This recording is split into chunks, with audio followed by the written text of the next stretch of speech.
edge of a radical leftist ideology contrary to Jesus, but I would challenge those pastors to get out of the cocoon of their bigotry.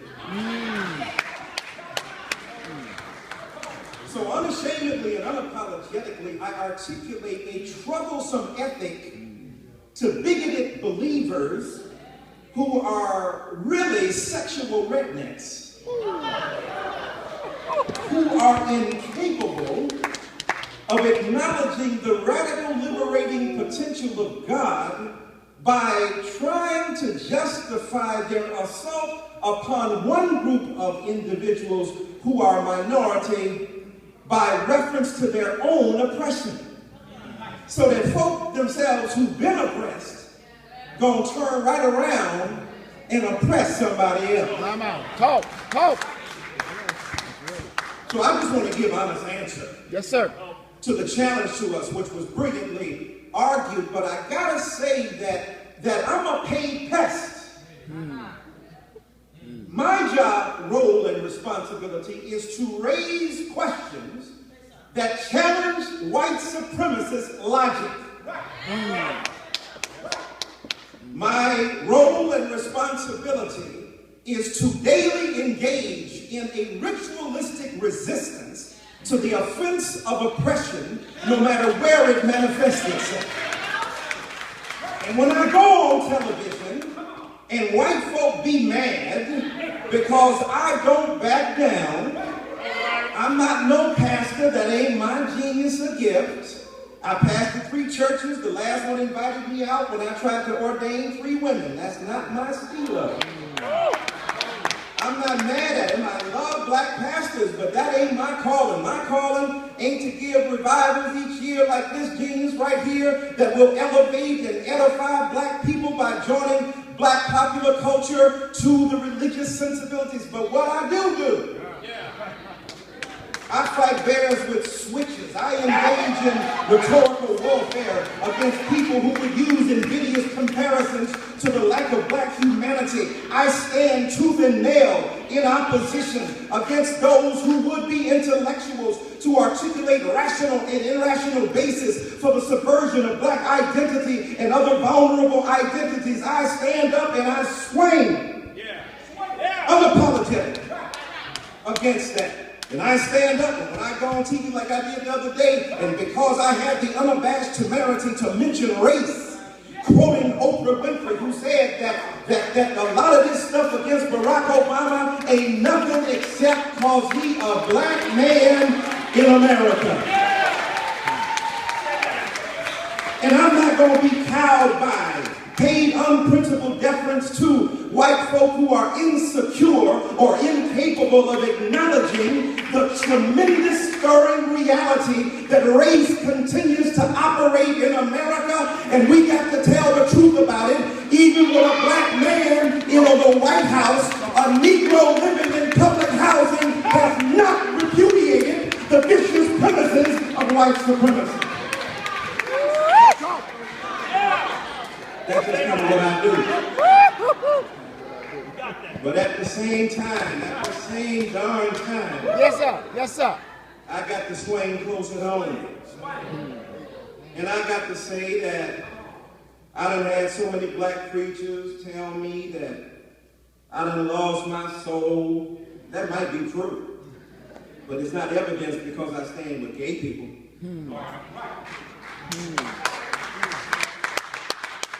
They mad because they think that they ain't said nothing, in their churches or in their sanctuaries when the food stamp money is taken. They ain't snapping on SNAP. They ain't speaking out against the ways in which the president himself is incapable of articulating a principled stand on race, even in the midst of a crackerocracy that refuses to acknowledge his legitimacy. And let me tell you what I mean by that. That's not an assault upon individual white brothers and sisters. I'm talking about the collective enterprise of the radical right wing and the fringe that opposes reasonable white brothers and sisters. I'm talking about an ethic of subversion of the potential for human community that we ought to be about when we express the highest ideals of God. That's what I mean by that. But at the same time, these ministers have nothing to say when monies are being removed from HBCUs and put somewhere else. These same ministers say nothing of the over-incarceration of African-American people in America. These same, yes, so-called conservative Negro ministers who are the ostensible bearers of a theological tradition, I would say to all of those who would defend them that you are not defending the gospel of Jesus Christ, who turned the tables of the money changers upside down, who came to bring a sword against the placidity of an antiquarian gospel that refused to take seriously God's embodiment. So I can't stand with you. I got to disturb you on that. I got to raise some questions about who your God is. So I can't stand by while black ministers engage in what Ernest T. Campbell called the retreat into the womb of an ahistorical piety. The retreat into a womb of an ahistorical piety. If you want to read about black piety, read Peter Paris. In terms of his brilliant explication of Aristotelian conceptions of virtue that are articulated against communities or within communities, right? In one sense, the historicization of Alistair McIntyre's conception of virtue to a degree, except he gives much more nuance and complexity and depth to what happens in the interactions between African American people and black communities and the churches that embody their ethical aspiration. So we got to talk about that in a real sense. Read over Hendricks when he talks about the politics of Jesus. When he gets deep and dirty into the thickets, the mud, the muck, the mire, the messiness, the chaos, but the creative ground from which spring our own understanding of who God is. God scoops up, according to James Weldon Johnson, dirt, mud, and clay, and breathes life into it because we were considered mud, muck, and mire. We were the nothingness of existence, and yet God inhabited us. Before Heidegger talked about being and nothingness, before Sartre talked about existential essence over existence, God breathed into us the breath of life, and you have no reason, even as a black preacher, to sanctify ignorance or arrogance. So for me, I just think that we got to ask some questions about where all these preachers, when the big deal goes down, and you mad because the president say he for gay marriage. Negroes don't need to be against no kind of marriage.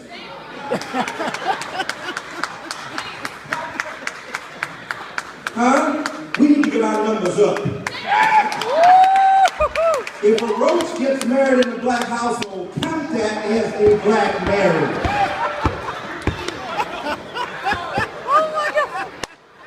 The only people who don't believe in marriage are heterosexual. Look at the numbers of divorce. Gay people want to get married, and heterosexual people, who are the only people who should be married, don't believe in it. They are against God, clearly, because they don't believe in the very principle that Negroes want to die for. And so we trying to protect the sacredness of marriage, protected by your action. That's right.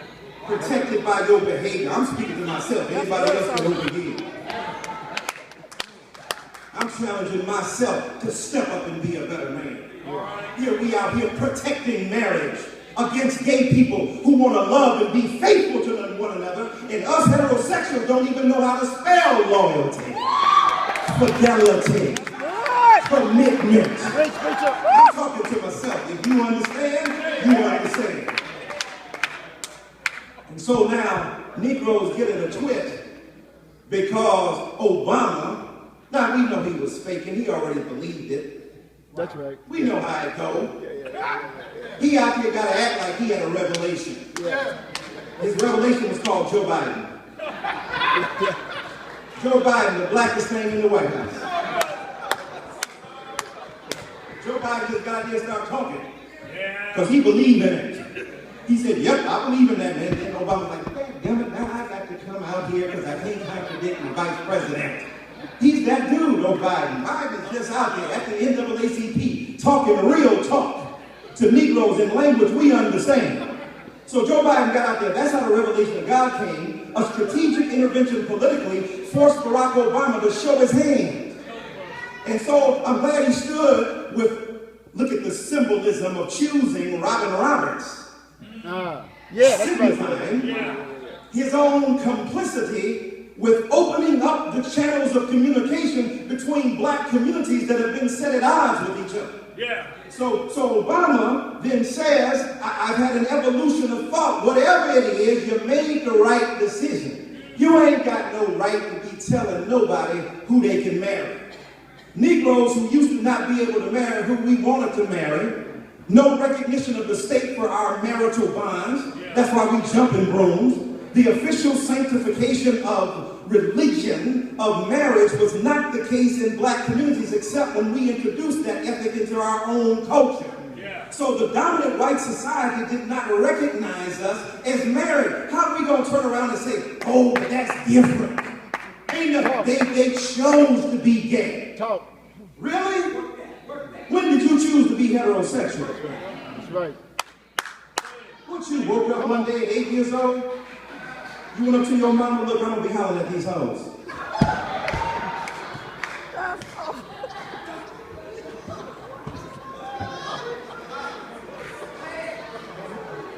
With your misogynistic, patriarchal, mythologized sexism, that you see women as attachments to your crotch, you think that's liberating? Come on. You chose at that age to really be attracted to women. You made a choice. It was a conscious desire to align yourself and to affiliate yourself with a sexual orientation that was dominant. Well, like everything else, did you inherit a culture and an environment where your biology conformed to the demands of that environment? And even when your biology ran contradictory, you subordinated your biological will to the dominant desire of society. That's why so many folk in the closet. That's why the black church got to stop putting folk in the closet. That's right. Wouldn't be all these men lying to women that they really want them if we could allow them to tell the truth that they don't want Sarah, they want Steve. They don't want Shaniqua, they want Rafiq. Or she don't want you, she want her. Come on. Ain't no harm in that. That's right. There is no inherent biological or ethical perversion. There is no inherent schism between God's revelation and human embodiment. They're normal. And so what you and I must acknowledge is that our fight against gay, lesbian, transgender, bisexual people is really a fight against the best ethic of liberation in our tradition. Now I'm going to get on to the point here tonight, but I just want to say, because I think it's all part and parcel of that. See, black folk are so homophobic to a certain degree because we were queered when we got here. That's right.